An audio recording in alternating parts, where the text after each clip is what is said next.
చెప్పుకునే విషయం ఏంటంటే ఈ కాకభూషణ గురించి మనం చెప్పుకుంటున్నాం. ఇప్పుడు ఎవరందరం అని చెప్తున్నాం అన్నమాట. హంస రూపంలో వెళ్ళి కాకభూషణ గమనిస్తూ ఉన్నారు. అయితే రామకథ వలన ఈ విషయాన్ని శివుడు పార్వతి దేవికి ఉపదేశించడం జరిగింది. అదే సమయంలో గరుడు రాగాస్త్రాన్ని రామలక్ష్మణుడు యొక్క బంధించినటువంటి అప్పుడు రాముడు సాధారణ మానవుడిలాగా పట్టుబడ్డాడు. ఎందుకు పట్టుబడ్డాడు? మరి రాముడు భగవంతుడు కదా, మరి ఊరికి బాణాన్ని పొట్టెట్టబడ్డాడు అన్న విషయం తెలుసుకుందామని నాగుడు చల్లా చెదిరైనాయి. నాగవంతనం కూడా విడిపోయింది.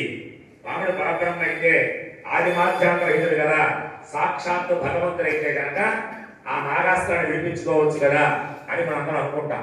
అక్కడ అని కూడా అదే అనుకున్నాక అని నారద మహర్షి ప్రశ్నించాడు ఈ విషయాన్ని.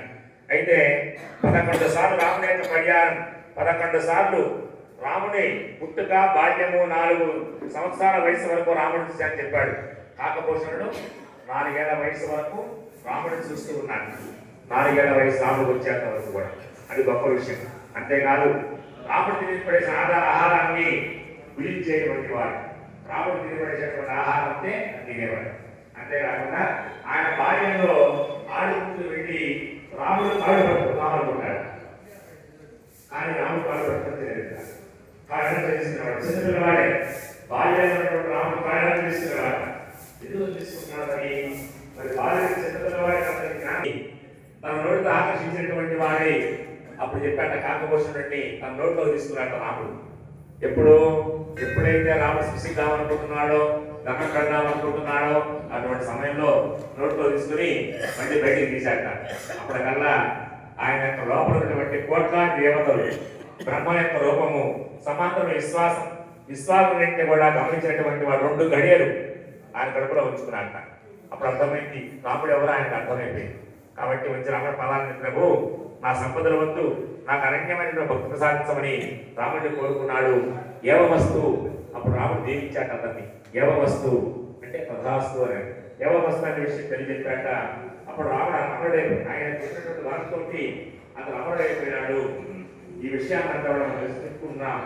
రామచంద్రుడు లీలారాధన చేత ఇద్దరు పడ్డాడేమో కానీ సాక్షాత్తు భగవత్ అర్థం చేసుకుని అక్కడి నుంచి వెళ్ళిపోయినాడు.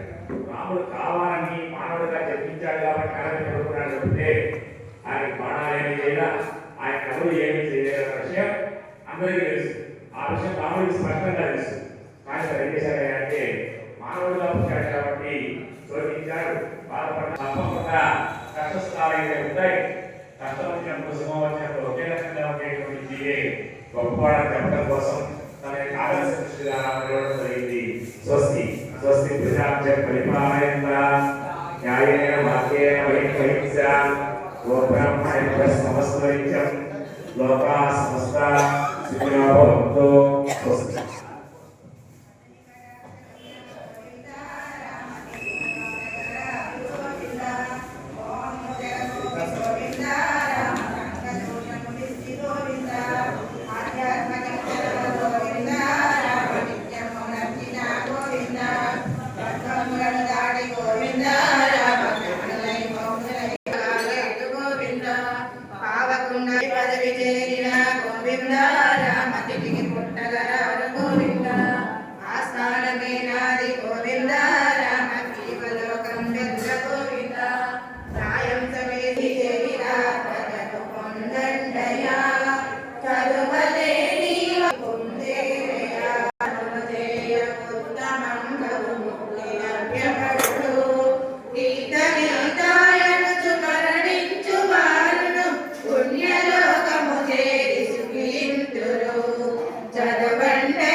గీతార్థములు ఎంతో